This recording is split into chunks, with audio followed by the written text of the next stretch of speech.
Good here. Okay. Hello, welcome to the Mac Show. Yes, we're here to discuss all the stuff in Mac. I'm sorry for the late posting of the show from last week. I didn't post it until this morning. Oh, wow. Yeah. I haven't got an excuse. Well, I have got an excuse. I've got an excuse, which is work, and the fact that I've actually employed someone now, which I've never employed him before, and I'm scared shitless. So, there you go. That's what's consumed my week, if you like. Joining me... I've never been an employer before, and I'm not sure I'm enjoying it at the minute. Although Jake is lovely. He's a lovely bloke. Joining me to discuss the week in Mac. What a team. It's like the A-team. Who's Murdoch? Probably me. Well, Chuck is... No, Chuck's got to be George Peppard. I think by default I get to be Mr. T. I like just because it works with my name, not because. Hey, it's Term's turn. But are you not aware of the subtle fact of the fact that you're not black and you haven't got any hair? I don't know why you have to bring race into this. Oh, okay. I shouldn't have brought race into it. I do apologise. Start us off, Doc Rock. How you doing, man? Aloha. Good, man. What's How's been everything? going on? How's the finger? Just busy. Busy. The finger's been busy. That's good. The finger is busy. Doing what? No, don't answer that. I don't want to bleep. What? I said, how's the finger? And you said it's been busy. I was like, yeah, hey. I thought, see, that's what happens when Adam has, like, called glitches. My finger's healed. I took my stitches out, and it's doing good. It just looks horrendous. You're good, mate. You're all good. And we've had an email. About his finger? We've had an email. About Doc's finger? No. From a guy called Rob, and he said, Dear Ewan, love the show. Please can you ask Doc to tell you what the capital city of France is? What? There's no capital city of France? well, in that case, the rest of his email's null and void then. No, it's, I don't know the answer. What's the capital? What's the Nice. capital of France? Nice. Paris. Frick, I don't know. It's Paris. It's Paris. Yeah, okay. Yeah. See, that it sounded like a trick question, so I backed It off. really from what did. thought was I had the to go normal look it up. I'm like, Paris, of course, but yeah. Yeah. Oh, Anyway, why? What was capital, the joke? a group of Americans, capital cities of the world. That's not going to go well, is it? Sorry, fellas. Sorry. Anyway, Fair. So the question then comes: how do the French say Paris? Paris. Right. Mm-hmm. So why the should we say Hermes and not Hermes? Dude, that's what they say. I'm just telling you, go to... No. Yeah, but that's the point. That's exactly the point, is the French also say Paris, but when you were asked the question, you said Paris. Yes. I didn't say Paris, I say Paris. You lying bastard!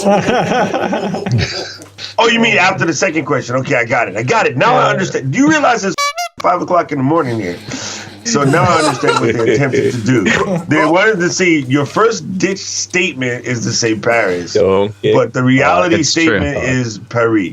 It's the same reason we say Ralph Lauren, even though he pronounces it Ralph Lauren. Ralph Lauren. Thank you. I say Ralph Lauren. There you go. I just say Ralph. Now I get the Thank joke. you for the email, Rob. I can't read the rest out because I'm not saying French twats on air. Next to him, it's Adam. How you doing, mate? I'm doing all right. How you doing? Got lighting. So you've improved. You've gone from out of the broom cupboard into your own room, and now you've got light. Well, I just turned on the room light instead of use the sunlight that's coming through the window normally in the morning. So what you been it's up to? cloudy today. You been what's busy? going on? You're about to get some rain, and don't you need it? Does California still need rain? No, we had a really wet kind of winter, so we're actually technically out of the drought, but we always need water. So like people get crazy. They're going to go, oh, we're out of the drought, and then use everything up because they go hog wild. So start filling and summer is coming. Again. Right. They lifted our like water restrictions and stuff. And that's when things go bad because then everybody just uses what we have. And then we go into a drought in 2 more years and then we don't have reserves. So cool. People. Yeah. Next to him, all right. Chuck Joyner. Looking Yes, sir. Dapper as ever, mate. Thank you. Now, Good to be here. I saw a tweet from you yesterday. You were with your senator or something. Yeah, was in Washington, D.C.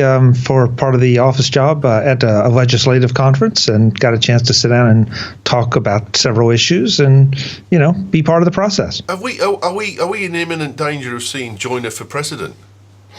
You're not imminent danger of seeing Joyner for anything. No. That would be such a relief, though. I'm saying I would be about it. No, Yeah, I'll be if a twat like Trump can get into office, I'd vote for Chuck every day Absolutely. over anyone else.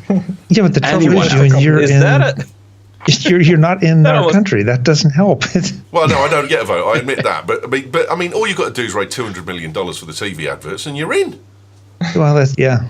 So can I count on you guys for contributions? We're going to start. So right away, we're going to start a PayPal account for Chuck, and we need $200 million for Chuck to run for president, because there would not be a better president of the United States than Chuck friggin' Joyner. I'm telling you. And you're doing donation matching on that? I'll put a $5 in. All right. There we go. It's a start. I get you started. There we go. Although that's involvement with foreign governments, or like foreign entity. Oh, so that do you have to declare that then? And background checks. Those won't go well with me, mate. Yeah, but Brett, you can have the ambassadorship to go over to see you, and so I don't have a problem with that. Ambassador to the UK just because I went on a podcast with him.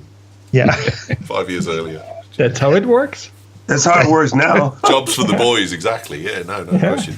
While we're on the subject of finances, if you would like to support us via Patreon, then all you got to do is go to patreon.com/British Tech Network, and you can subscribe to us. We've had a few drops in the last couple of months and it's because people aren't checking that PayPal are still paying. So please, if you do listen to the show, if you like the Daily Show, because the Patreon donations pay Kyle to do the Daily Show every day, if you could, then please go and check that your donation is still being given, because I just think you might find the chances are it's not. You need to renew it with PayPal. So please go and do that. I do appreciate all of the things that people do that they give us. We've had one guy who's given us like $30 for like the last 2 years. And it's incredibly generous. Thank you so much to everyone that goes through Patreon. Next to him, Patrice. How you doing, mate? Doing great. It was a short week here in Germany. We had one of those public holidays that we seem to have in May and June. I did get an email about why about my comment about how on earth did Germany fight a war during May. But the thing is, you're right. I told them to piss off. Now, have you seen my meat curing? Yeah, I've seen it. I mean, it looked awesome. So I did bacon, and the bacon was a bit salty, I have to say. But I've done like a prosciutto out of port loin, and that's getting ready to get carved up this weekend. And I've also started salt beef last night, so it's got 2 days to sit and go. I'm loving my curing. It's brilliant. Yeah, it definitely looks awesome. I mean, I think I have to try that once. Get the book because I have never posted done off it. Amazon, and it's brilliant. It guides you through the whole thing. But well worth it. And last but by no means least, the man who turned his futon into a guitar rack on my suggestion alone. I'm feeling deeply honoured. Brett Terpstra, how you doing, buddy? I'm good. Because it wasn't working as a futon anyway. No. Without, an actual futon mattress on it, so... Listen, people are going to watch this going, Jesus, that dude's got a rack that holds like 30 guitars. And he owns 4, so... He must be a pro musician. Well, there's a room for improvement then, right? Yeah, right.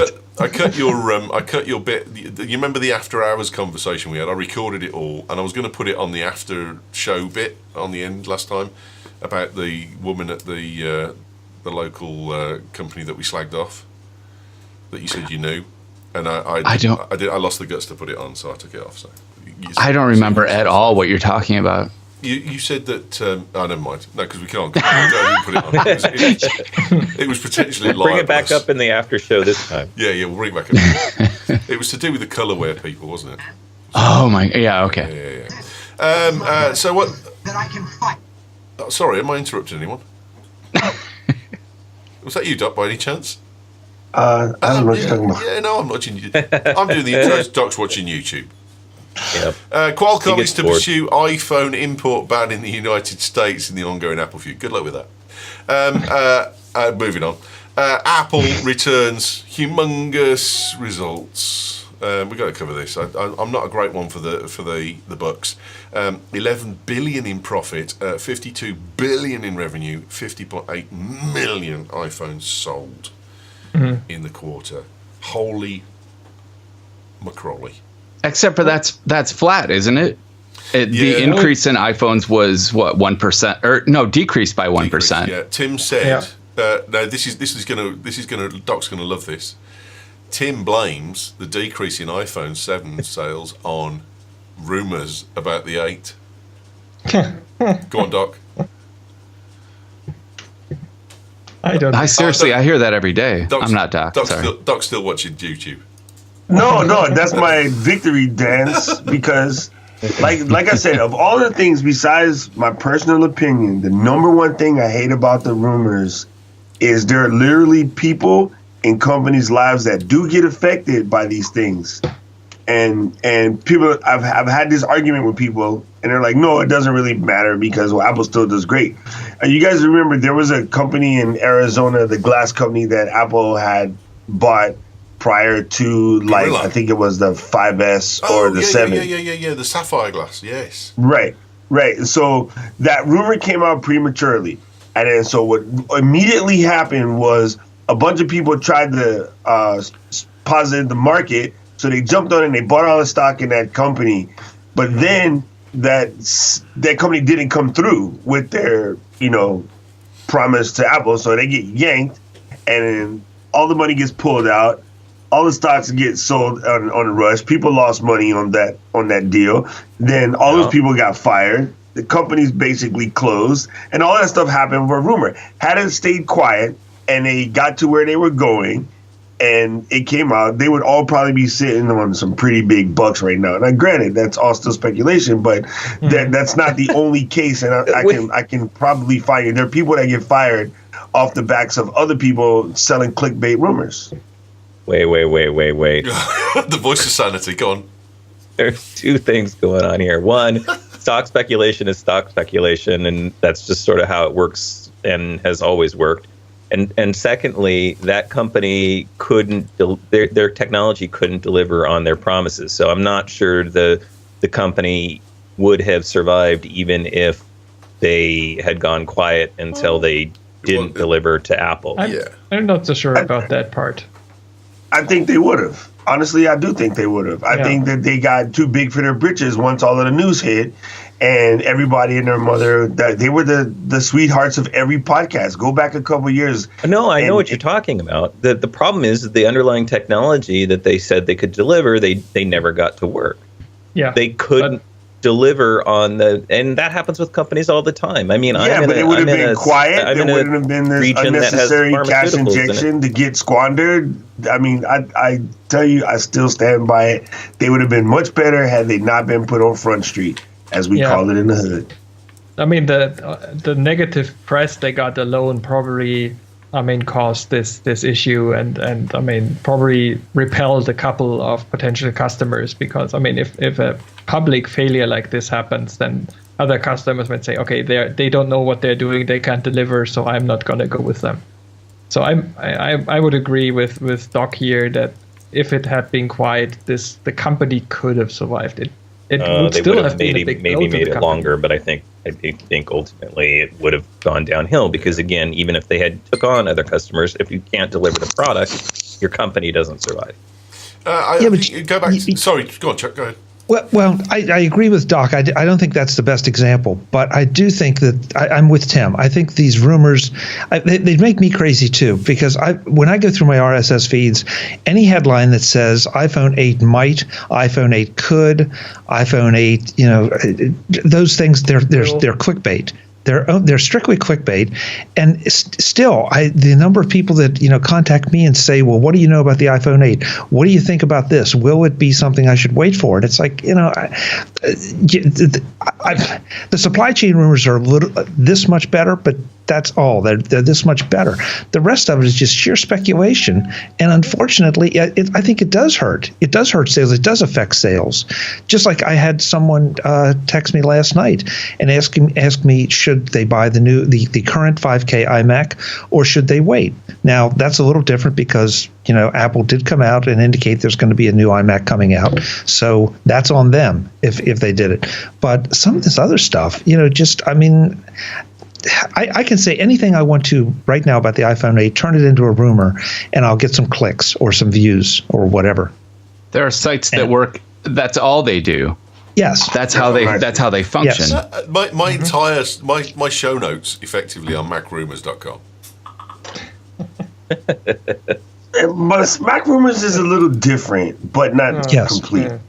Well, at least it's honest because in title. They do often put out, things that are fully there. They don't. It's not all rumors. The title, at the time, the title made sense. Right now, the title doesn't really make sense. But I mean, why bother? Considering you're one of the biggest floated sites on the Mac averse, so to speak. So I think at this time, maybe changing their title would be lame. But they're way more than that right now, and in a way that kind of sucks because I guess if the biggest site around has the word in it, everybody else must assume that it's okay, even though you'd have to be pretty dilt to assume that that's all they're about right now.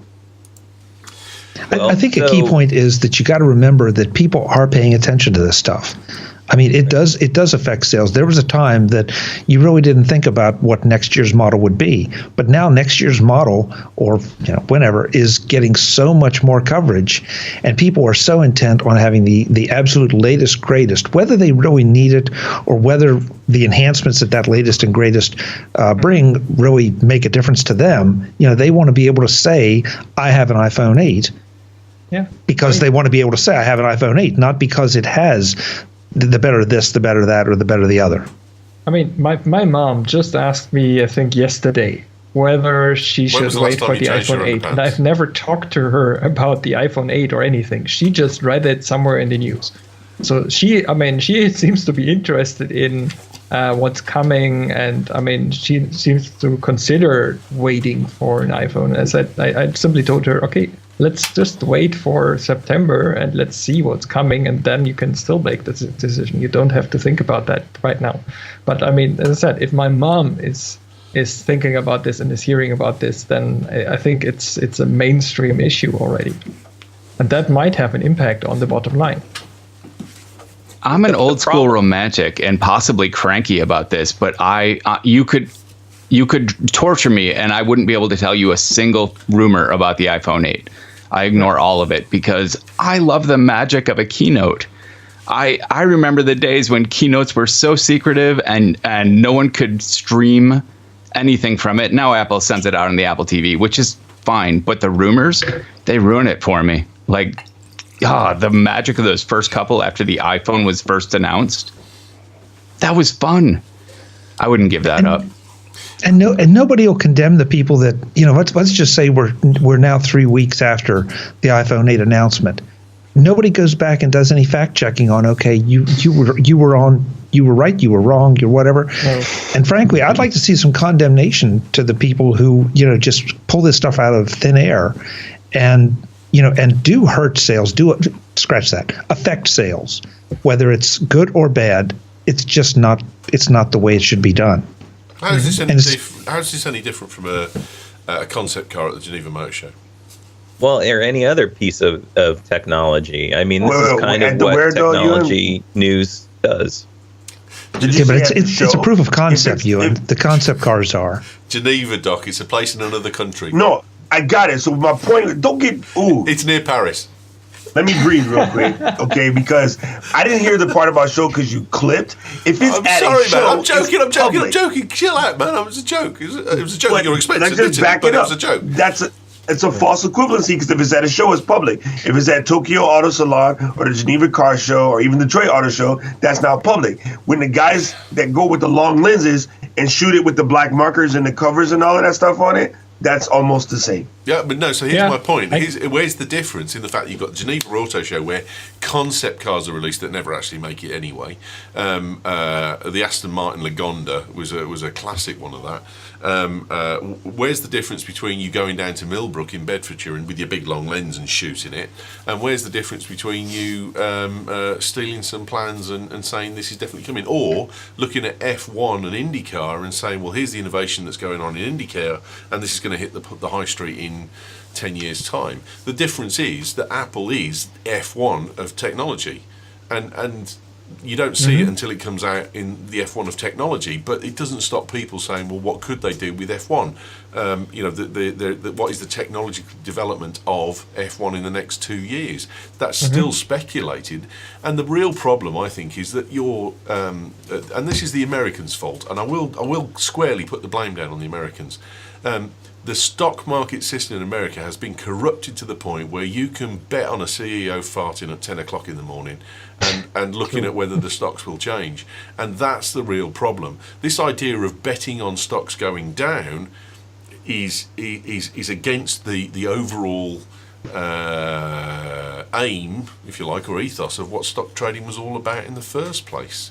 And the fact that you could, I'm watching Billions at the moment, which is just a fantastic TV series. It's in season 2. And the Bobby Axelrods of the world are typical American shysters who manipulate things to get the way that they want. And the stock market and the SEC sometimes allows them to do that. And that fuels the need to false news things so that stocks can go up and down so that you can bet against them going down, and then you produce a false story via a link that then makes the stock go down and you win money because the stock went down, etc.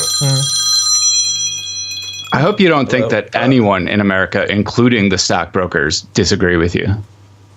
No, I'm not suggesting, by the statement I just made, I'm not suggesting that America is a corrupt country. I'm just saying the way that the stock market is managed is not good. Dude, it's a farce, the whole thing. The idea of shorting stocks by intentionally leaking news, which everyone now knows is how it operates. It's ridiculous. Yeah. And there's no end in sight because there's nobody there that want to fix it. I mean, in a certain sense, it's not that far off of last year, the year before, where Carl Icahn buys a bunch of tech stock, mostly Apple, and decides to go on a press junket and just creating havoc. And then sells it. Well, here's how you fix it: is you put a stockbroker in charge of the treasury. That's how you. Oh wait, no, that's opposite. But that's what we did. We're not on opposite day. You to your point about the cars, I just saw this the last couple of weeks happening the exact same discussion happening for the BMW i3.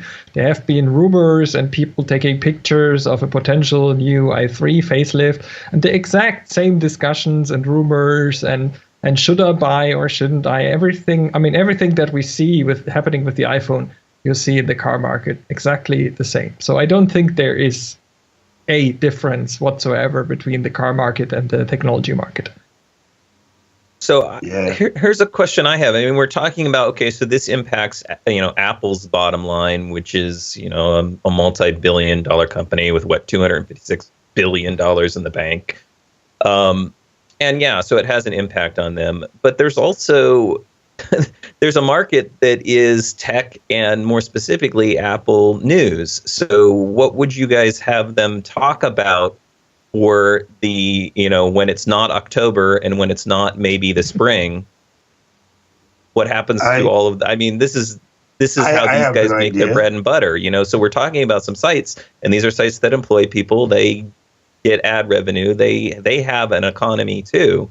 And maybe we don't like it, and we don't have to pay attention to it. But there is another side of this. It's not so black and white. They built their company on a false pretense, brother. Like they built their company on something that theoretically they shouldn't have necessarily been in anyway. So if that became your backbone, now a lot of these sites, not all, a lot of these sites started out as helpful tips, how to use your kit. I can say this because Brett and I used to work for one, and for the most part, the spinoff of that site, and you guys have heard me tell Steve this to his face, Steve parts are great, but Dennis, all Dennis does that rumor and speculation crap, and it drives me insane because I think Apple World today has a chance to rise above that, but now that he's dead square in the middle, he basically runs that side of it, and Steve still does what Steve always did: review great products, tell you what you should spend your money on, what you shouldn't spend your money on. Because Tua always had a no rumors policy. Like they canned any story that didn't have multiple sources. Partly as a reaction to like 9 to 5 and Mac rumors at the time. Just it wasn't the business model they chose to go with. Of course, they're gone now, so I don't know what that says. Adam, I think I just heard you say that it's okay to make up facts so that you can have clicks. And I'm not talking about, we're not talking about sites that totally make up facts. I mean, there are, like you said, Chuck, there's a lot of people that are watching the supply chain. They're talking about what analysts are looking at and talking about, who are also watching the supply chain. You can verify some of these things. And a lot of these quote unquote leaks, I think what is happening is people are seeing and hearing about prototype stuff that Apple is working on. That's why you talked about going back and fact checking this stuff. It would be very hard because Apple has multiple versions of these things in development actively, up until the point that they actually release the thing. So I think a lot of the time when you're hearing about this feature or that feature, ultimately what's going on is it's a feature that was planned and for whatever reason just didn't make the cut. Right? They had a prototype someone was working on. So, I mean, I don't think it's all just being totally made up. There's not people just like, that. Some are, but I don't think generalizing is fair to do either. I don't have any issues with, speculation in general. I mean, if you take, what the example Ewan had with the Formula One, if you take what someone else is doing and say, okay, what would happen if Apple applied this to the next phone? Would that make sense? How would that be implemented? Things like that. I'm fine with that. As long as you say this is a mind experience, this is something I'm speculating about, but it's not fact. It's not based in any facts whatsoever. It's not what Apple is going to do. We don't know. I'm fine with that. I mean, speculating is okay. I think that where it crosses the line is where people start basically telling it as if it was fact, as if Apple had done this, and as if Apple didn't do it, they would be doomed, and all of that. I think that's where, for me personally, crosses the line. Hang on a second, because I can tell you we have a contact in Apple who occasionally passes information through, and they've passed us 3 lots of information through, and I don't disbelieve any of them. I trust this person through another person. But one of those things, we got the specs through for the mini iPad and when it was going to be released, and we were on the money on nearly all of the stuff that came through. And we also got an information about the TV, and we knew that the TV existed. Did it make market? No, it didn't. But what you're saying is a rumour, I believe, was true. I don't think it was a rumour. I think it was actuality. It just didn't make market. And that doesn't make us a criminal in the eyes of Chuck Joyner and all the rest of you. If Apple makes a decision not to pursue that as a production item, it was true. We got information from a reliable source. We published it. 1 in 3 turned out to be on the money, and 2 didn't. But it doesn't mean that they were lies. It means that they weren't clickbait. They were things that were real but just didn't happen. Yeah, but if you present it this way, this is a different story. But if you speculate yourself and then present it as if it was reality and as if this is now happening, I think that's the issue. I think that's a touch naive. Ewan, let me start another argument. Go on then. not with the short, but go on then. So, and I'm not picking on you. I guess I'm picking on anybody that does it. Is that news? Is that something that you could be reporting, should be reporting? We're talking a lot about the negative effects of this kind of information. What kind of responsibility do you have? Do I have? Do any of the major Mac news sites have to report this stuff? I mean, is it honest to God news? No, it is clickbait. That bothers me. Just because it's true doesn't make it not clickbait. Oh, Sorry, that's my input. I'm going into the other room. Then there's a pearl handle revolver and a glass of whiskey. I'm making some time. Well, okay, you guys. I don't know if you guys remember this. Maybe about 2.5 years ago, I did bring up something that I'm again. This is my thought. I haven't fully vetted this thought, but I think there is somewhat a cultural difference too. But we have started to become closer to that in all walks of U.S., not just clickbait type sites. For instance, the tabloidal thing or the Gawker type thing, or whatever is. I think just from me watching football, not football, oblong, I see there's a section where they'll show up what's in the newspapers, and there's a certain amount of the newspapers that are, this is very technical, here's a guy, here's his shot count, here he is, whatever. And there's a certain amount of the football rags that are like, oh, I seen the bloke out with this bird, and that bird used to go with this other football bloke, and this is going to create a fire, whatever.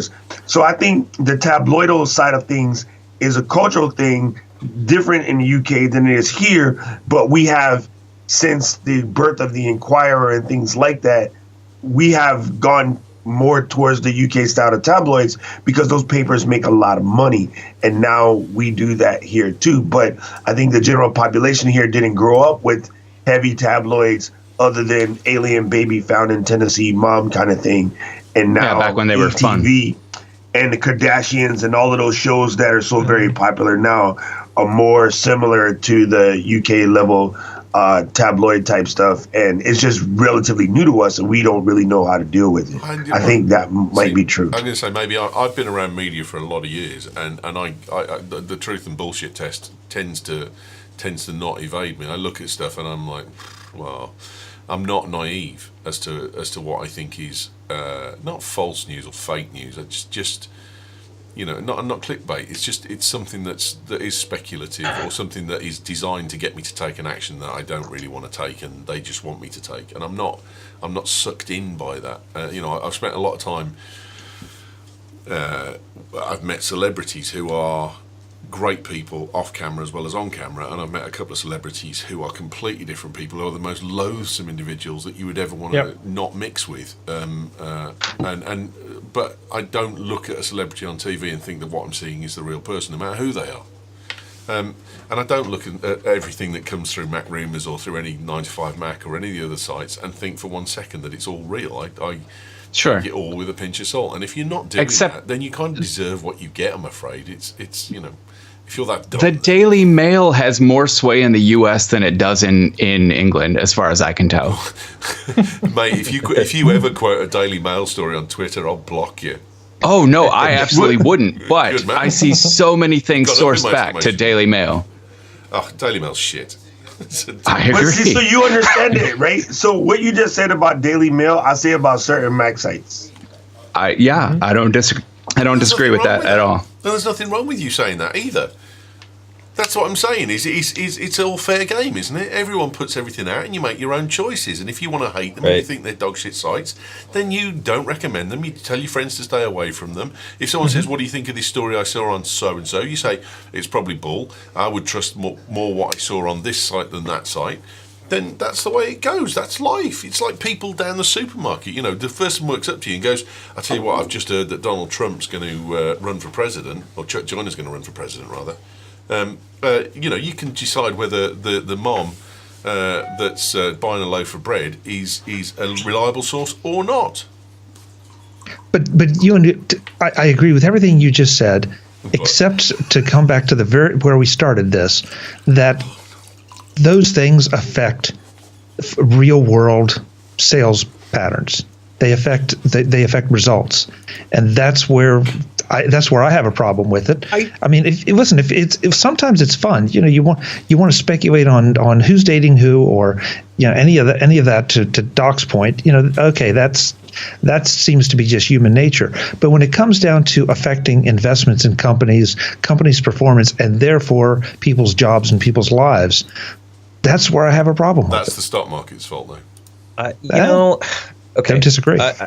No, it's not that I disagree. It's that I kind of want perspective here because, yes, I believe when Tim Cook says the rumor stuff is causing people to hold off on buying iPhones, but Apple has also pretty well trained, its customers that they release an iPhone at a certain time of the year, and people, even without the rumors and the speculation and stuff like that, people know when it's coming out. And more lately, Apple has not been shipping products and not been delivering products and missing those normal cycles for whatever reason, and that's fine. I don't have a problem with that either. But, to put it all back on the rumor sites, I'm sure a little bit of it is. But at the end of the day, Apple just had their numbers, and yeah, they're flat a little bit, but the company is making more money per iPhone sold than ever. They've increased their installed base of iPhone users. What was it, 50% year over year? So they have even more customers than they did before. So when the next upgrade cycle comes, so all these people are waiting, but it's just deferred revenue, right? They're waiting because when the iPhone 8 comes out, they're all going to jump on it. And really, the bigger problem for Apple this year is going to be that they're not going to be able to ship enough of the dang things fast enough to make the money. So in a lot of ways, Apple is their own worst enemy. But how do we know what they're going to be able to do 8 months from now or 5 months from now? So hang on. I got a problem with this because one of the things that Tim Cook said was demand was stronger for the iPhone 7 Plus than we imagined. That means that Apple does not run focus groups. And if Apple does not run focus groups, they are stupid in the extreme. Apple has always said they don't run focus groups. Well, at least while Steve was alive, that was part of their operating strategy. That is stupidity. Even it's not though. Focus groups give you bullshit. No. Yes. Yeah. Exactly. I'm with you on that. I work with that. As someone who is working in a company that's shipping products, no matter how many people you ask, you will always be off by at least a couple percent how many customers actually buy your product. Just stop. If Apple had focus grouped half their products, those products would never exist. Just stop for 1 second. We make the phone that is the leading camera on Flickr. So we are making a unit which has a camera which is significantly better than the lower unit, and it's not going to sell more based on the fact that most people care about their mobile photography because it's the largest camera that ever goes on Twitter, and that doesn't ring a bell in your head that says, might want to make a few more of these. Bullshit. Bullshit. But how much is enough? Might want to make a few more inferior products? Is that what you're saying? Might want to make more what? No, inferior? He's saying more. Apple should have known that they needed more iPhone 7 Pluses because that's the one with the high-end camera system, and people care about the photography, the camera quality on their phones. I see, but I think I don't think focus groups have anything to do with it. I think they should have just planned for that. That seems. I'm a twat who lives in the middle of England, and I worked that out. Yeah. That doesn't. And I'm a twat. I don't think they need a lot of surveys to figure that out. Exactly. That just seems and bad planning. Still didn't make enough. How the hell are we 3 months down the line on AirPods and there's still a 6-week delay on them? Yeah. They're on the shelves in the US. Well, just wait until we start taxing all foreign manufacturing. Yeah, I mean, we're going to run out of iPhones pretty fast if that happens. Oh, mate, I didn't think that it was. Like I said, I'm an idiot, and I worked out that they'd need more 7s than 7s, 7 Pluses than 7s. Yeah, but how much more? I mean, even if they know that it would be more than before, how much is it? 1%? Is it 10%? Is it? I mean, 100%? How much is it? And that makes. I mean, given the scale of Apple's production, that makes a difference. I do that makes a recall huge saying difference. on the week that this happened that there is a bloke at Cupertino called Colin, who no one wants to know because he's named Colin, and he's really boring, and he analyses, anal being the point that I'm trying to make, he analyses the projections on what they're going to sell. If Apple don't do that, if there isn't a department that does predictive production manufacturing, I'll eat my left shoe because that's just rubbish. I'm pretty sure there is, but I mean, as I said, given the scale, if you're off by 1%, that can make a big difference in what you're producing, whether you can, supply it or not. I ask this without knowledge, but is there a shortage of manufacturing?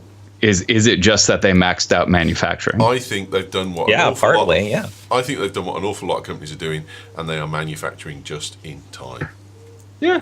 Sure. Well, of course they are. I mean, look to them. That They is should one of at the least be number honest one about it. business practices. That is a cherished business practice. I don't Absolutely. think that they're not honest about that, Ewan. I mean, Okay. they've been doing that for years, and I think they're very upfront about that. I don't think that's anything new. What's been a hallmark of Tim Cook's success? What did they? Yeah. Yeah. 39 minutes on the first story.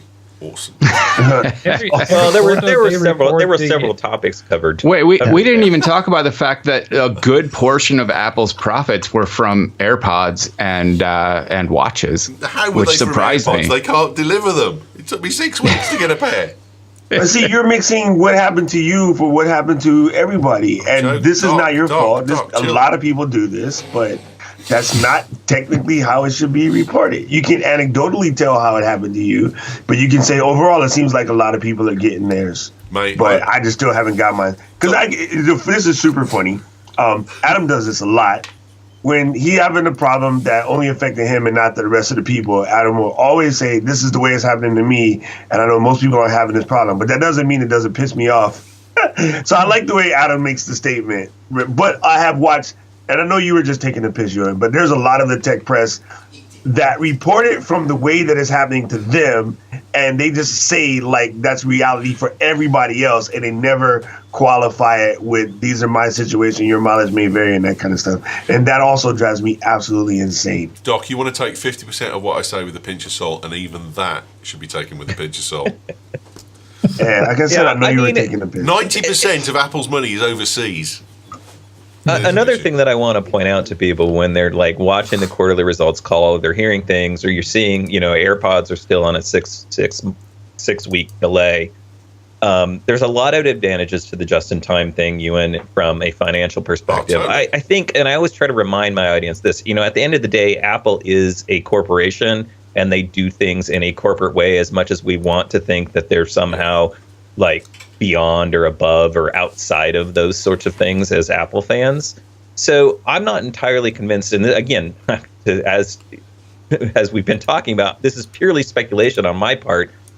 That 6 week delay, there is a certain marketing advantage to that, to having things be short and in high demand by consumers and consumers not being able to get them. There is a bump up that happens. And I don't think that Apple is necessarily naive about that fact either. Oh, I think and same thing, like when you're listening to the results call, you have to remember Tim Cook, part of what he's doing there is marketing. There's marketing stuff in there. Yes, it's a financial results call, but Apple is going to spin those numbers and spin things in the most positive way that they possibly can. It started with Miss Arons. No, it started when the company was founded. No, this is just how corporations run. Hang on. Real short supply started with Arons, and I think she's doing. I think you need to go back and review your history. Well, go on. Tell me a product that was in massive short supply, like the watch was. I'd have to go back and review numbers, but I know I'll tell you what. just You when go Aaron's back and started. review numbers, and we'll start the next story. Apple is officially the greatest, the most wearablest. What's the phrase? The American phrase that the winningest wearablest company in the whole world, apparently. Wearables? Yeah. They're named the world's largest wearables vendor. But no, you guys do winningest, don't you? The winningest wearables. Some of us do, but it's a smaller population than you think. 3.5 million watch sales. However, Google Maps, Amazon and eBay have dropped Apple Watch support. But then who gives a shit? Because no one uses those on the Apple Watch anyway. So. Which I mean, that's more telling about watchOS 3 than it is about any of those companies. I agree. I mean, I think that I can totally see dropping the development team for any watchOS support. Just get your notifications via your phone. I mean, like forward your notifications from your phone to your watch. Google Maps is the only one I think I would potentially miss. Okay, yeah. I actually want to stay on that. that topic for a second, if we can, because I've been wanting to talk to some Mac people about this. What are you going to find out? Watch apps. I think that there was a reason a lot of the developers are or companies are stopping development of watch apps was because they jumped in way too early and just threw together. I mean, most watch apps, if we're being honest, are garbage. Like there's no reason for them to exist. I have so many apps that show up when I open up my watch app thing that it's like, why does this has no functionality? This has no advantage. It's like everybody rushed. It was like a gold rush that there wasn't even copper. Well, because I don't know. It supports watch OS was a selling point back then. Things changed quickly, I think. And Apple was I think for a time even showing Apple Watch apps in a special category and saying, hey, these apps support it, so you got some extra marketing through that. So I agree. I mean, even today I see a lot of garbage apps that come out. I mean, one example being, or I shouldn't say garbage in this case, but the Overcast app on the Apple Watch is pretty horrible, for example. I would argue not, because they just added that. That's the only one where you can actually download a podcast now to your watch. Sure, I like the functionality, but how it behaves and how the whole usability is horrible. Most of the apps just came out in the beginning sort of as second con, right? They were just another console to display a sheet, and that was it. They didn't do anything. So now it's like a hunt for apps that actually do something. That's the part that's a little bit crazy. Yeah. Well, the ones who include complications that are actually useful, I mean, and a lot of apps, there's no useful complication for them, but the ones that do are the ones that I find most useful. And the ones that take voice input, like the MindMeister app and Drafts, where I can just add notes from my phone, from my wrist. Yes, those I find useful. I have a real problem with 90% of the rest, no. I have a real. It shouldn't exist. I have a real problem with the word complications, because in a real watch, complications are the things that make it work. In an Apple Watch, complications are the things that make it really friggin' annoying. Make it complicated. Exactly. Too spot on for you. So the phrase is apt. So I've recently got an Apple Watch back. Here we go. It's not back. It's not the one that was stolen. Zane sold me this one. Thank you, Zane, for selling me that. He bought the version 2. I just don't need anything more than the version 1. It's fine. So he gave me a good deal on this, and I said yes, thank you very much. The interesting thing was, what applications did I put back on? Because of course, when I got my initial Apple Watch, I was like, get the ECB one, get the tally counter, get tons and tons of stuff. I've only put 4 apps back on. Yep. Yeah, that's the thing. And so the main point I wanted to get to, because again, this is the spin that happened in the tech press this week, was that a lot of sites were trying to show this as speculation that there was some sort of problem with Apple Watch, or that developers were bailing on Apple Watch and this was bad for Apple and everybody else. And the reality is, this is just an adjustment of what should have happened in the first place. Like, we don't need to be panicking over this. This is developers realizing, like, the watch is a very specific use case and we need to be smarter about how we're developing it. And a bunch of them are deciding, look, our app just doesn't need to be there. There's no reason for it to be there. Yeah. And this is probably also due to the fact that Apple basically adjusted what they are marketing the watch to be for. I mean, at the beginning it was, this is another platform. You can put apps on it. You can do whatever you want. We don't really know what we're doing with it. And then with the Series 2 last year, there was a big shift, or even with the WatchOS, I think WatchOS 2 and WatchOS 3 updates, there was a shift towards more, okay, this is what it is for, this is why it's useful, this is what you can do with complications and so on. And some apps maybe thought it was a good idea at the beginning and then realized, it was not. Chuck, you had a point. I think it's interesting to listen to you all. I think that if you can put 4 apps that are useful on your Apple Watch, and I mean really useful, that's enough.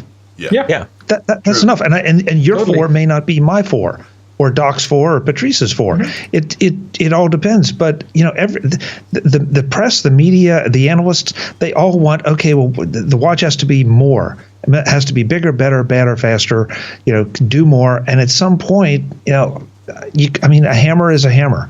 Okay, a screwdriver is a screwdriver. There's only so many things you can do with it. That does not make it any less useful. And so if that means that the Apple Watch is a mature product at this point, fine. But I know a lot of people that are wearing them, and you brought up the fact that I was in Washington yesterday. Man, I saw a lot of Apple Watches, and you ask people what they're doing with them. They usually will tell you 2 or 3 specific things, but they aren't necessarily my 2 or 3 specific things. So, it's this expectation that everything has to do more. And you're talking about the complications. You don't need it to be complicated. Just set it up for what you want to do, and then don't be seduced by all this other stuff that clogs the watch and clogs the experience. Sure, if it was a $99 device, but at the price, you want it to do a lot. Well, if it does, I disagree, Brett. If it does what I want it to do and does it well, so that's all I need. What are your 4 apps, Chuck? What are my 4 apps? Boy, I'd have to think about that. Okay, navigation, Apple Pay, apps. Notifications, dictation, notes. That's 5. That's 5. Okay, so productivity stuff. Productivity stuff, correct. And it does that for you. Okay. And does it great for me. That it works. It is worth the money to have it on my wrist. Ken Ray once asked me how, if I forgot my watch in the morning, would I come back for it? And the answer is yes. I would drive 30 minutes back to get my watch because it's that important to me. Yes. So I had my watch stolen on New Year's Eve, and I have survived without the watch up until a week ago. And the one thing I've missed the most is the timer for my tea. And actually, Alexa's sufficed. Do you use Bloom? No, I use the timer that's built in. Oh, sure. Okay. Why? What's Bloom got that I haven't got? I use AeroPress timer. I don't know. I just like the very specific. You can tap something and it'll kind of walk you through. Just this is something that really, really I think is brilliant about the age that we live in. We can have a semantics discussion about something that does nothing else other than count down from 0 or something to 0. And that's I wouldn't list awesome. any timer app as one of my 4 because obviously there's a timer that I could live without any of the others. Sorry. Right. We should do Desert Island Watch. It's like Desert Island whip discs, but you only get to take 4 applications with you. And which one would you say from the waves? It would be superb. There are so many apps that are no good on Desert Island, though. Right. Desert Island. Yeah, I don't no longer need Apple Pay for sure. I don't need navigation. Nor does Patrice. I'm cast away on a desert island and I need meetings app. Yeah, at that point, it's basically just Runkeeper and maybe. Workflow's not worth much once you're on a desert island. Drafts, you're going to need a journal. Right. Day one. That's funny. My number 1 apps on my watch are the workout app, controller, the media controller, which is not really an app. That's a sort of a native feature, so I guess I can't count that. Day one, which I use sort of religiously, Fantastical, and the various camera trigger apps for various camera apps. I mean, that's primarily what I use. I like Camera Trigger when I've used it. It's brilliant. Good point from Paul Dixon. He says, I barely use any third-party apps on the watch, but what I want more from the Apple Watch is more faces and the ability to customize them. And I'm totally with him on that because I would love to do a BTN face. I thought at one point Apple had said they were going to have a developer API for watch faces. Was that? Am I just imagining that? Did I dream that? There was at one point. But did it get removed? If you look at the we started seeing them in the App Store. You could download for a while watch faces. I never found any of them worth anything, so I kind of stopped. But you can't make your own watch face as a user. As a developer, you can perhaps, but not as a user. Right. And the one thing I really hate is the fact of the time code on the customizable face. The time code appears high right or low right, and that's it. You can't have it appearing in the center. You can't lay your apps out and put the time code where you want it to appear. that it's customizable in inverted commas because you can put a JPEG behind, but it's not customizable in the true sense. Mm-hmm. Oh yeah, you know what'd be really wicked would like is to like have it if removed. you can. Sorry, Patrice. Would be really wicked if you could go on your phone or even on a 192.168.1. something, right? And you had like, here's a JPEG of or PNG of the face, and here's all of the elements that you might want to put in to build a complication, and you could drag and drop things over. And Yeah. so it would That would sort be of awesome. give you a catalog of your apps. So here's your Fantastical drafts, AeroPress T-Timer. Like A Mac interface for making, light trigger, and you just drag parts in and you build a complication, and you kind of fester over it for like an hour. And you're like, let me move this back, and just press go, and it would land in your thing. Oh my God, that would be the trickiest. You need watch face author like they have iBooks author. Yeah. Yeah, exactly. Dude, that would be amazing. That I is think it. I think it would Oh be my possible God, to simply I put would that. probably be tweaking out on that more than doing work half the time. Doc's got But so totally- animated that his focus has gone on his camera. He's got wood and talking about it, and he's so excited that I the think camera that would lost be focus. possible to do in the watch app, what? just on the phone. I don't see why not. No, it was nothing wrong with the camera, dude. It was just you were so animated. I'm just now watching Doc's delayed video on this, and yeah, that's amazing. Use Chrome, not Safari. He's a man who lives in Hawaii. That's the most he's moved in 2 years.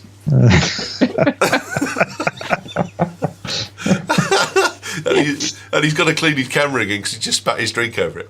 I love. So there's two things I love this week, right? One's a story about the iPhone 8 rumours, and there was a picture of Steve Jobs on this mucked up phone on Mac Rumours, looking at an iPad 1. I love that shot because it looks like Steve Jobs is having a shit. It does. It does. It's like I've been going on about the morning motion, and if your game passes the morning motion test with me, if I can play it while I'm having a crap in the morning, then it's a good game. And that looks like Steve is doing the morning motion test. Oh, Ewan, about 2 weeks ago, I was on Brett's show, and I told my recommendation for Brett was to go back and watch the 4 or 5 episodes of The Pinch that we did. Because it's The probably Pinch. some of the best podcast gold ever. It is. We need to start doing the pinch again. We've got to start doing the pinch. We could do one after this show. 5 minutes on a topic. See, Chuck Chat scared room. us off because when we had Chuck on one time, he was like, I am way too sophisticated for this crap. And then that was the end of it. So The I pinch blame, is an explicit hat tag. I blame but Chuck for killing it. We'll do the pinch. I And the other, don't even remember it. Oh, the pinch. Oh, see? We'll do a pinch after this. Chat room, pick a topic for the pinch after this. And the other one is that mock-up is brilliant. That is apparently what the Siri-based smart speaker is going to look like. And Oh my God, that's a JBL rave speaker. no, it could be a junk but loud one, but it's actually supposed to be a Mac Pro-like concave design. Allegedly. Thank you, Sonny. Thank you. Yeah. Tim is going to auction off a lunch. Again. This went for 600 grand in it last time. I have a love-hate relationship with this concept. I think you're going to echo what I'm about to say, Doc, but go on. So I really, as a business person, and I do value his time. He's probably one of the most brilliant people ever. I really, really, really would love to sit down and bend an ear to have an hour with Cook. I almost screwed that up. How did that even happen? Yo, is there whiskey in this coffee? Holy crap. that is, wow. Okay, note to self, don't smoke weird green plants before show. Anyway, the thing that I guess sort of kills it. Now, if you're a consultant and say you're from the biggest company in the planet and I'm going to hire you for consultation, it probably would cost me $400,000 to have you come through and talk story. Just like it costs $400,000 to have Barry come and give a speech, whatever. But it seems like there could be so much more done with this, and it would be better if it supported people who couldn't necessarily afford to give Tim Cook $500,000 to come in and have some crappy coffee with him. You know what I'm saying? Like, how about I'm going to donate $400,000, and then Tim, you go talk to 20 like startups, like brand new cats coming into the game, or you go talk to some kids and we're going to match those funds and give it to a school and work on their entrepreneurship program or something like that. But just rich guy pay a rich guy to have a rich guy conversation and making it new so that everybody's jealous about it. It's a little bit douchey and sort of anti-Apple. Totally with you. What they need to do is, I think they should do this because it goes to charity. It's a good cause, and that the rich guy conversation should happen, and the charity should benefit from it. But at the same time, they should say, right, we're going to pick 3 people who've bought an iPhone, who've bought an iPad, who've bought a Mac in the last year, and we're going to send the jet for them, and we're going to bring them over. And 3 people on the jet, it's going to cost them nothing in terms of global sales. Yeah, the whole Pretty Woman experience. Yeah, totally. You know that we had the and you same get Tim to shag you afterwards. Year? There we go. So no, it's no, that's not what I was saying, Doc. But you get to have lunch in the Cooper T canteen with Tim and Johnny and all the boys and Fatty Phil and the other one I can't remember his name, who's on the directorship of Ferrari and who dances like your dad. And Cube. Yeah, Cube. And you should have lunch with those boys, and you should be able to sit there and they go, so what do you think of? And you should be able to go, and another thing. And that's what should happen. 3 times. 3 people from around the globe who've bought your product, you bring them over, they tell you what you think, and stuff your focus group. Yep. If you go back probably 1 year and listen to the Mac show, you will hear exactly the same argument. I remember that we talked about this last year. Probably. Yeah, Probably. No, we did. But it just goes to show that it still hasn't gone anywhere. Yes. And it sort of tends to lead to the really right now more than ever, the elitism is extremely painful to the ears of people who really still love and care about the fabric of this country and others. No, what it shows is the fact that we're all old men with very little memory of the fact of last year's show, and Patrice is the only one who's young enough to remember. For now. Yeah. No, I mean, whoever wins this and buys this, I think he could simply, Tim Cook could simply set this up and say, okay, you give me, I don't know, $600,000. I will forward that to some charity, and we sit down. And Tim Cook could do this all year. I don't think it would be necessary to do it this way. Yeah. It's, what Ewan said basically. I would laugh. The chances of me or one of us going to. The chances of one of us going to Tim would probably be slim because, it's, I don't know how many billion customers, but it would be cool. Where were you at 17:11 on Friday the 5th of May when Patrice said what Ewan said? Jesus Christ. Last story, iPad sales are down a bit, and I've got to say I'm quite surprised at this. I think that there's a real market for people to go into iPads who are buying computers that don't need them. And my mother is a great example. She wants a new iMac. And I've said, no, you don't. You want a 12-inch iPad that you can sit down and work with, or you can sit on a desk with. You don't want a computer, Mum. An iPad will do you just fine. I'm surprised that iPad sales are down because I think iPad is possibly the alternative for an awful lot of people on the road. Mm-hmm. It's been on decline mainly because people who have iPads have iPads, and the other thing again, I think a lot of this is Apple being a victim of their own success. Once you have an iPad, like, why do you need a new one? You really don't. The iPad. It doesn't generally crash. It doesn't have issues. It's great. My mom, that's her only computer. And every once in a while I get a call from her, but not like I would probably if she had a Mac, and certainly not when she had a PC for a really, really brief time because my brother talked her into it. But the problem is once you have an iPad, you really don't need to upgrade for a really long time. And plus, it's my fault. Released a new one in a while. My iPad Air 2, I haven't bought anything since, so I take the blame for the sales decline. It's all they're great machines. Mm-hmm. Well, the funny thing is 8.92 million in sales as a 2 million sale drop from the year over year. It's still that iPad division is worth more than about 75% of the companies in the country. So it's a non-story, but it is a story. And the other Hang on. The one thing I'll say is you've got to be careful about talking about, well, okay, that's bigger than everyone else. If your supply chain is set up to deliver 14 million iPads and you only deliver 12, you operate at a loss. Yes. Apple can afford some losses. To compare to other pads is irrelevant. Absolutely. Yes. Utterly irrelevant. Absolutely irrelevant. I agree. Yeah, so they picked up the money in some other divisions, though. And so what does that really say for the iPad? I think part of it is what Adam said, and the other part of it is the larger screen phones have definitely put a little bit of, I hate the cannibalism terminology, but I don't, with my 7 Plus, I definitely use my iPad less than I used to. Now I only use it as a drawing device, but I used to use it a lot as a larger screen for my old Blind S. But now I don't have to do that because of the 7 Plus.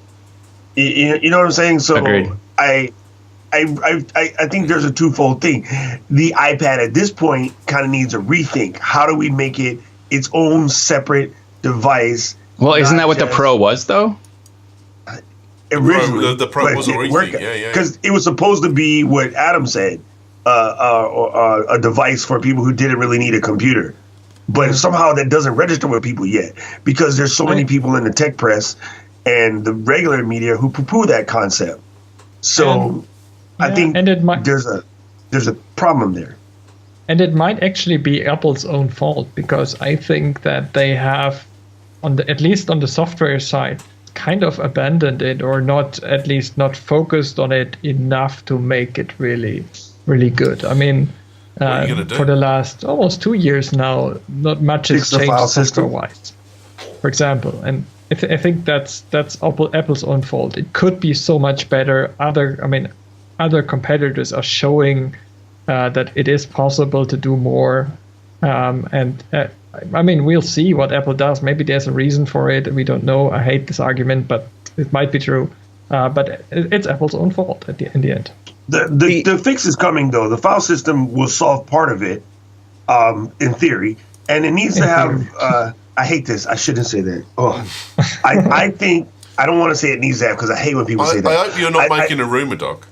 No, I'm not making a rumor. That's why I say I hate to say it needs to have because me sitting here in my basement saying what the multi-billion-dollar company needs to do is a little bit self-aggrandizing, and I can't stand when bloggers do that. It doesn't need anything. What would be nice is if it had a slot for sort of removable media that sort of worked with that file system to make it easy to move things back and forth, or just store larger stuff and then take it offline when you don't need it. So the concept of a little bit more laptopping it and adding a file system, I think will go a long way into letting the iPad go back to being its own thing. So like part Surface-y maybe. I don't really like the Surface, but Doc wants it a bit more Windows. The other thing to point out and remember here when people look at this and they go, why isn't Apple freaking out over this sort of stuff? And why does Tim Cook seem so calm and things like that is while you had that drop in number in terms of units of iPads, the total revenue year-to-year drop was only, and I say this is funny to say only, it was only $500 million, right? But for Apple, $500 million, that's almost nothing. And a big part of that is because they did do the iPad Pro, which has a higher selling price and they make more per unit. So at the end of the day, I think a lot of people forget for Apple, it really is all about the revenue. And if revenues are flat or going up, that's less of a concern, I think, than if revenues are dropping. And we're not seeing revenue drops. And I think that's why you're seeing the stock price where it is. So, we are not in a panic situation. Yes, iPad sales have been declining. The revenues aren't declining at the same kind of rate.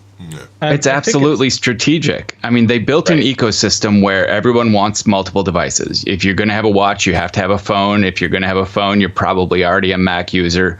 Chances are you have an iPad too. They can't keep adding devices and expect everybody to own them all. So it's better to put your focus into the things that have the highest profit margin. and that's fine by me. Stay in business.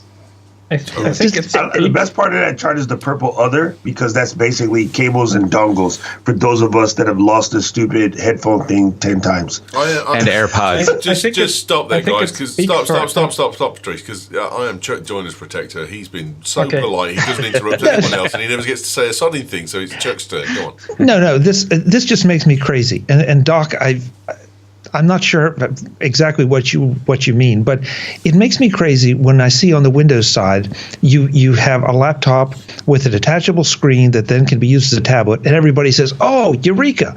And then you go to the iPad side and say, "But here's a really great device, and you can add a keyboard to it." And everybody says, "Oh, remember what Steve said? No, this is not what you would want to do."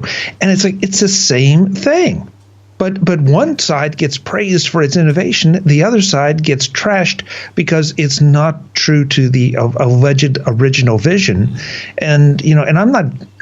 I mean, Steve was well known for changing in midstream when he decided he wanted to, or something. Well, I'm not going to say proved him wrong, but he shifted his thinking. But this strikes me as so disingenuous. An iPad is an iPad. You can expand it with a keyboard. You can make it something of a laptop replacement if you want to, and guess what? You don't have to run Windows. My only thing was the file system, brother. I agree with you 100% on what you said. I just meant a little bit a file system and a way to move storage, like a separate storage device. That was it. But I agree with you. I hate that concept, even of adding keyboards and clicky stuff. I think it's unnecessary. I like the form factor as it sits. Sure, but make it what you need. I mean, this is it. Yeah. Everybody's putting artificial restrictions on all these devices, and make it what you need, and then move on and get stuff done. Yeah. Or transferring something that works on one platform to another and saying, okay, no, it has to work like a Mac, or the other way around. The Mac has to work like iOS.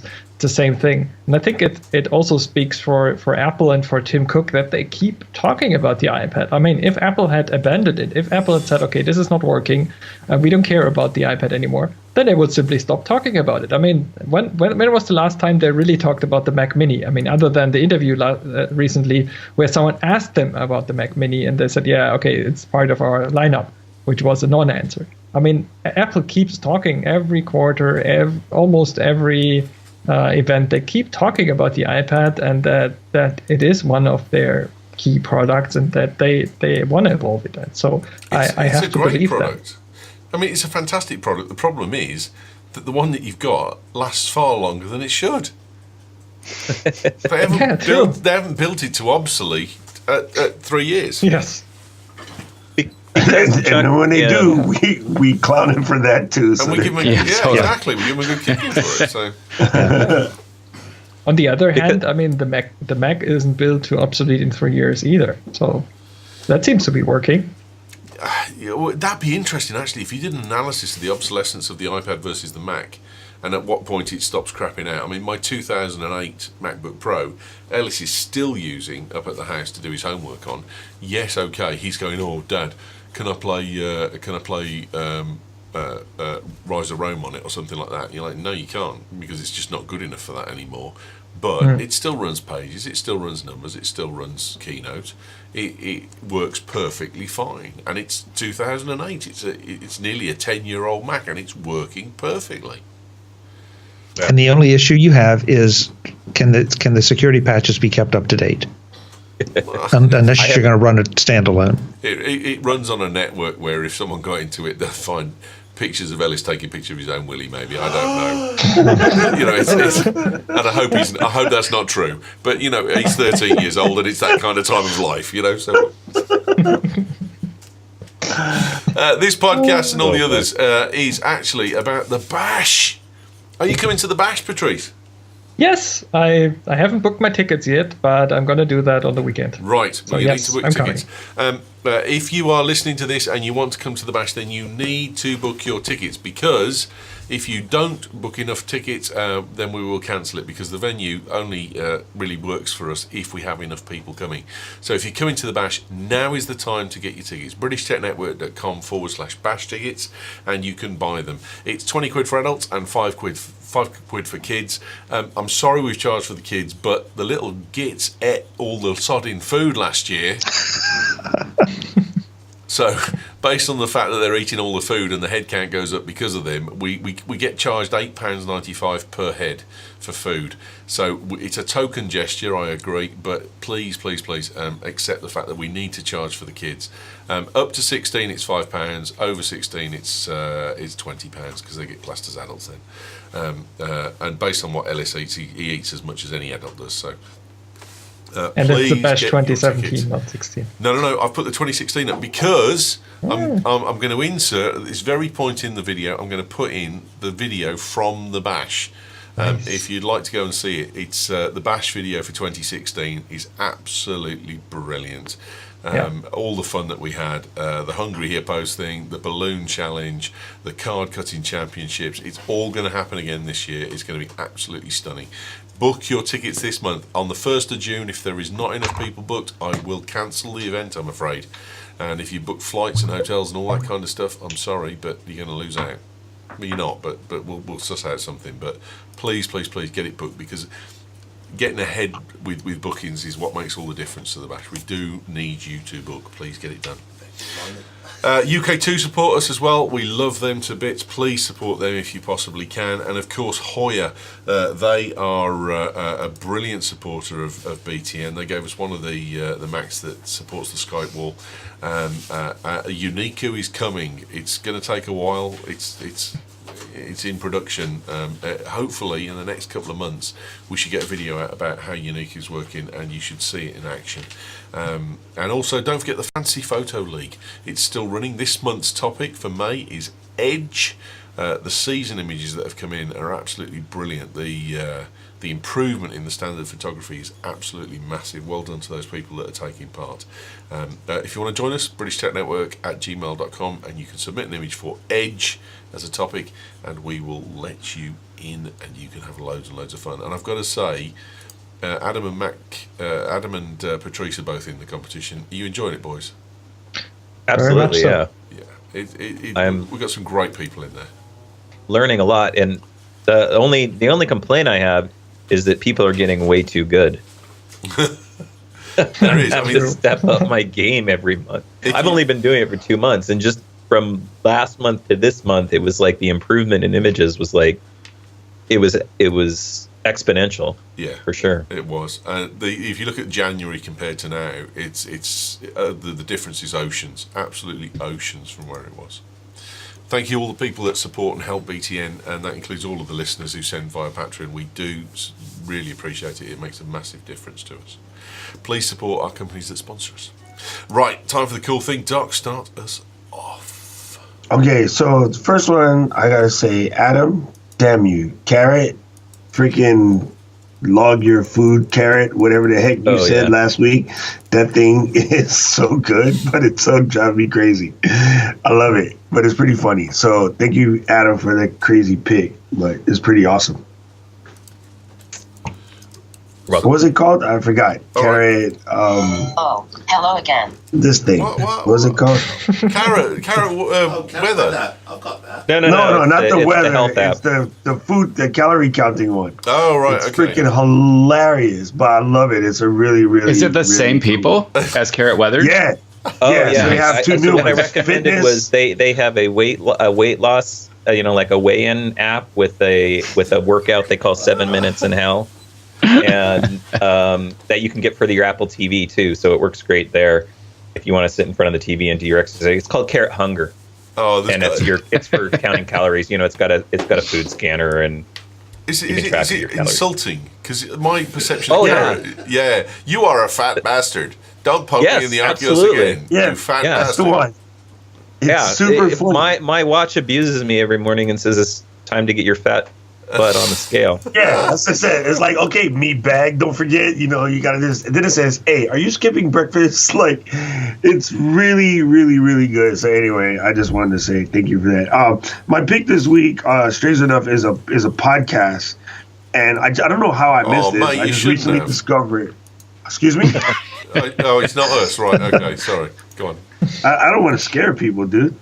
Anyway, if you go into your podcast app, look for a podcast called Invisibilia. Yeah. It's made by a lady. I want to call her name is Hannah Rosen and Alec, like Alix, Alex. I forget her last name. Anyway, it's a really, really good NPR program, and Invisibilia is about the hidden thing that goes on in our brains. And like Brett, I was a kid that was diagnosed as basically mental, but back in our day, we didn't have those diagnoses. We just were considered bad, so we just got beat by the nuns.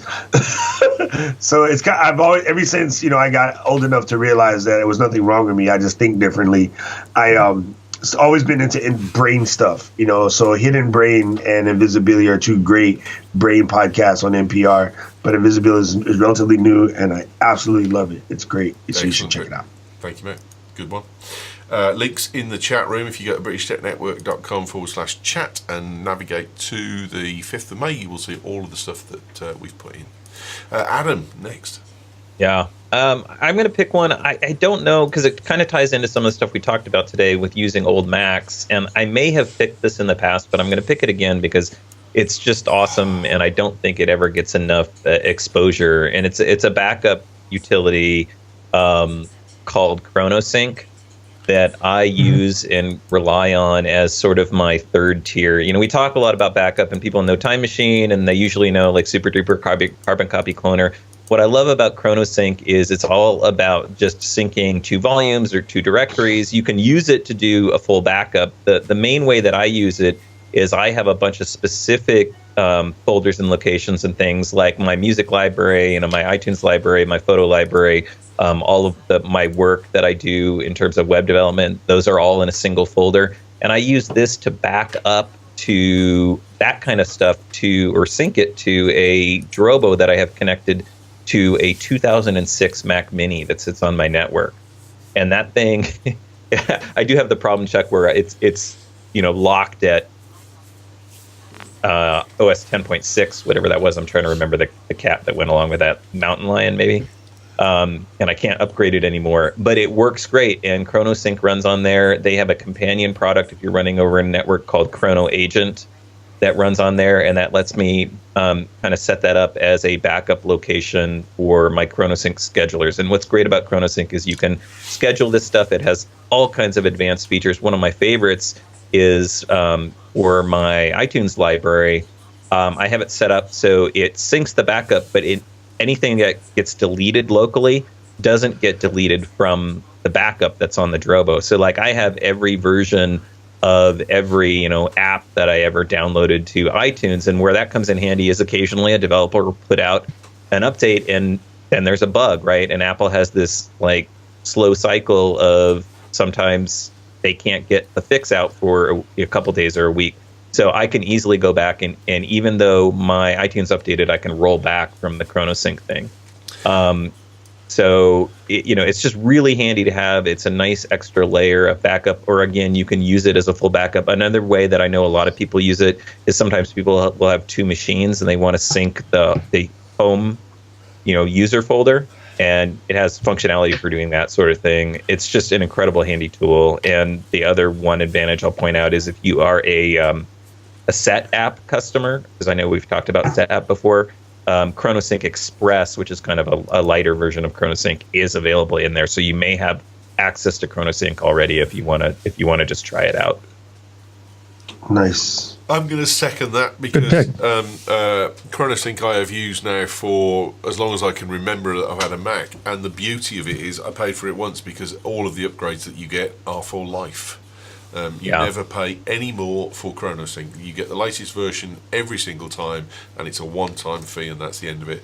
You get Chrono Agent, which is free, which you can put onto remote Macs. That makes it far easier to connect, and it works with NAS drives as well as. And I am lost without ChronoSync because it syncs deletions, as Adam says.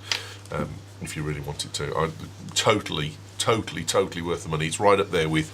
It's one of the essential pieces of Mac software that you must have if you've got a Mac. Totally. Yeah, I love it. You don't hear about it enough. And no, you don't. It's a great app. Absolutely right. Yep. Good pick. Great pick, in fact. Chuck, what have you got for us, mate? I don't know about you all. I have entirely too many Bluetooth speakers hanging around the house. I like having them, and that's all I can say. I like having them for various uses. Some are really cheap because you really don't need a great speaker to listen to podcasts. But when you want music, you want something a little bit nicer. I just got this. This is the JBL Pulse 2 splash-proof speaker. I'll power it up here for you so you can see it. Whoops! But this has to be the best sounding Bluetooth speaker that I have ever heard. As far as without spending a ridiculous amount of money, and there are a whole lot of them out there. But this one is the one that right now is getting my vote. And of course, it's got the cool little lights that light up, which is not my favorite feature, but that's okay. You got that from NAB, didn't you? Pardon me? You got that from NAB, didn't you? No. Oh, really? I just got this, and I bought this too because I've done some comparisons, and I don't want to denigrate anybody else's choices and products, but this is the best one. If there's one thing wrong with it, and that I don't consider it wrong, it does have some heft to it. There's no question about it. So if you're going to stick this in your backpack, it is going to weigh it down a little bit. But if you really want and need that power and that great sound outdoors in your backyard or whatever, and enough to maybe disturb the neighbors a bit, this is the one I think you want to get. $149 right now on Amazon. It seems to be pretty solid. As far as dropping or anything. It's obviously, based on the way you're throwing it around there, it's obviously a rechargeable unit. Yes. So what's the playtime like? You and I haven't had it long enough to really test it. I think they advertise it as like 14 hours, 10 hours, 14 hours. But I want to do some tests on that to find out. But it's got enough bass that you don't think, gee, I wish this had more bass. It's not going to be like your subwoofer in your living room, but it's a good deal. So long enough for your pool party. Definitely, and you don't have to worry about it getting water splashed on. With the Senate around, where you're going to take the pictures that are going to mean that you're going to get his Senate seat, which then gets you into the presidential race. Yeah. The Pulse one was my favorite speaker. Ever. And the so if the Pulse 2 is better, I'm in. I've heard great things about the Pulse one. I did not have a Pulse one, so I can't tell you. Although I do know people that have had both, and they say the Pulse 2 is indeed better. So, for what it's worth. It must be good. Bronwyn said, seeing as you've got too many Bluetooth speakers, Chuck, could you send her one? I'll see what I can do. Either that, or I'll just send you a link for a really good deal on one. How's that? Bronwyn, send Chuck your home address and brace yourself. Remember the Siri thing? I said it looked like a JBL speaker. This is what I was talking about. I didn't remember the name of it, but that's it. You're right. It does. At least it looks like the mock-up. I think actually Jeff Gamet recommended that on the Big Show a little while ago. Yeah, it's Dave Hamilton's favorite Bluetooth speaker. So there you go. There's the big three: the Chuck, the Dave, the Gamet. That's like I got top billing. That's the Father, the Son, and the Holy Ghost of recommendations right there. Patrice, what have you got for us? Well, first of all, I have a quick recommendation, a YouTube channel. If you're interested in electric cars and you enjoy watching daily vlogs of a family somewhere in the UK, somewhere in the middle of the country, I couldn't figure out where exactly this guy lives, but it's fun. I've put the link in the chat room. The guy is called James Cook, and he talks, he's doing a daily vlog with his family. He's a stay-at-home dad. His wife is working, I don't know for what company, but it must be something that pays well. He's driving a Tesla, and he simply talks about electric cars while filming his daily life. So this is really interesting. And I've been watching it for months now, every single day, and it's really great. My cool thing is an app that I probably have picked somewhere in the past, but as people didn't seem to remember in the Slack room, I wanted to pick it again, and that is Folding Text. It's a really, really great Markdown editor.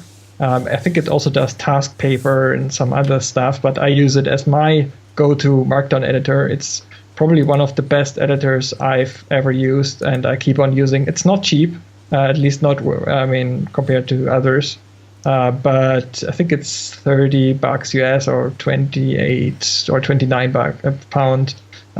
So it's very, very simple. It's straightforward to use, but it's good, it's fast, and as I said, it's the best one I've ever used, and I use it for business and for my private stuff. So best app ever, I would always say. Excellent. Mac only, I don't know, right? Mac only, yes. Yeah, I don't know if he's still doing it by himself, but Jesse Grosjean must have nothing else to do in Maine but make really great apps that do stuff. And he has like 5 or 6 apps and another one that he's working on.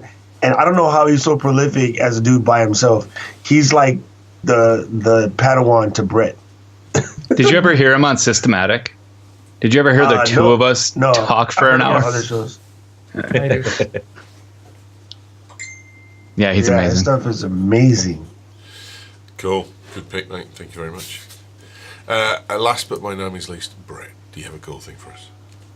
It's cool. I don't know if it's awesome yet, but I just got the Pixie, which is I loved my tile. I still love the tile, but then I saw this and I wanted to try it because it works like the tile for locating things, but it actually gives you like a ranged finder.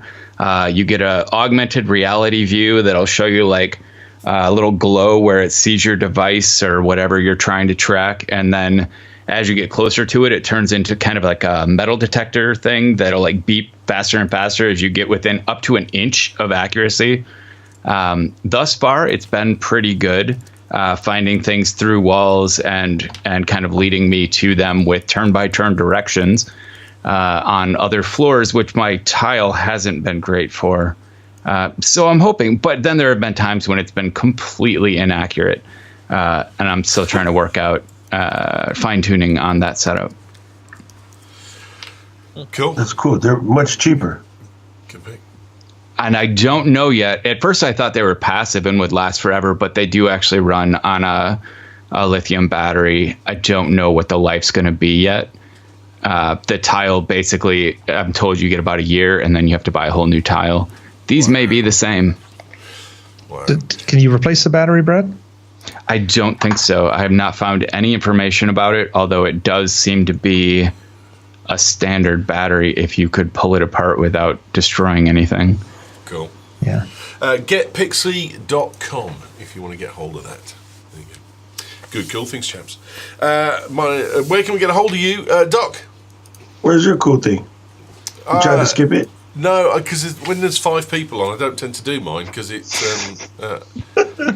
Because Bastard. you can come up with one, right? Okay. Mine is Planner 5D then, which is available on the Mac App Store. It's a tenner. I don't know it's worth a tenner, and it's got some serious simple flaws, but actually we've used it this week for replanning the office, and it's really, really good. So there you go. Planner 5D. All right, there we go.